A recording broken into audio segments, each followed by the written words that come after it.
Commenting is a technique that's common to all programming languages. With commenting, you can leave yourself notes so that you can understand what your thinking process was when you wrote a particular program. In Python, commenting is supported by using the hash sign. So if I type the hash sign here, I can type in whatever I want for the rest of this line. I can say, hello there, my name is Craig.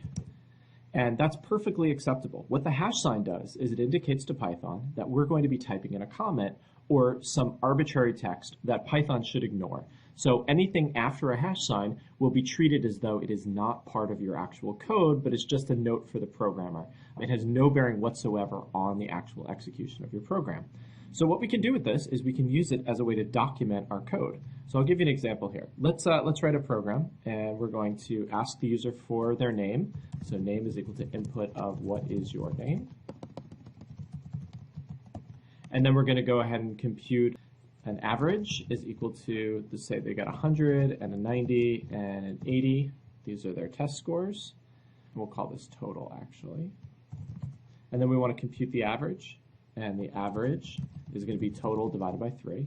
And then we're going to print out you earned, comma, total points, which is, comma, average. There we go.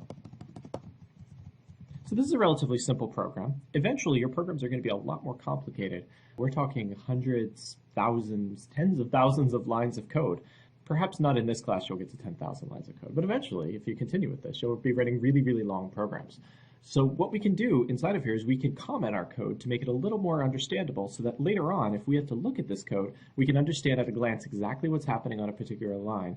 And even better, if somebody else picks up our code, they can very quickly figure out what we were thinking about at a particular moment.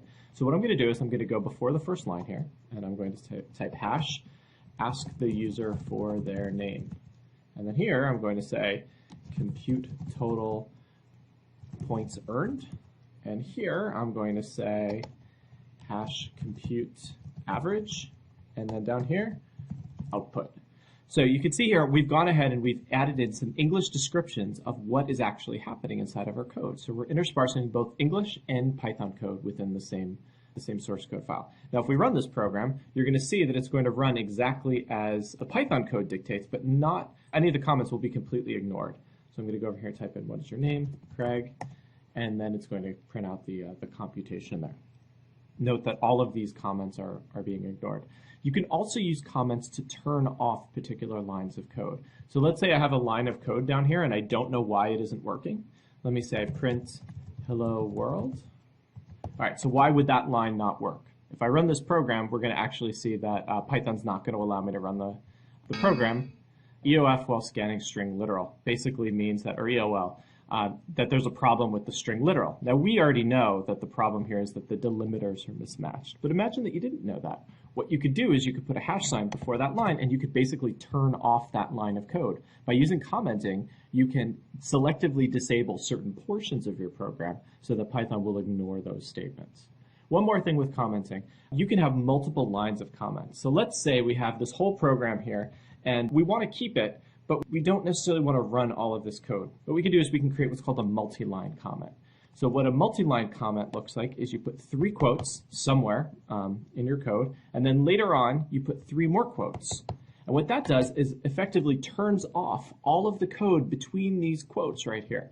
So you could turn off multiple lines of code. If you were to do this with a hash sign, you would have to actually go to each individual line and put a hash at the beginning of each line. But with triple quotes, you can very easily turn off a whole section of your code. And now we can continue with our program down here, and Python will ignore this entire block of code here and will begin processing at this line right here.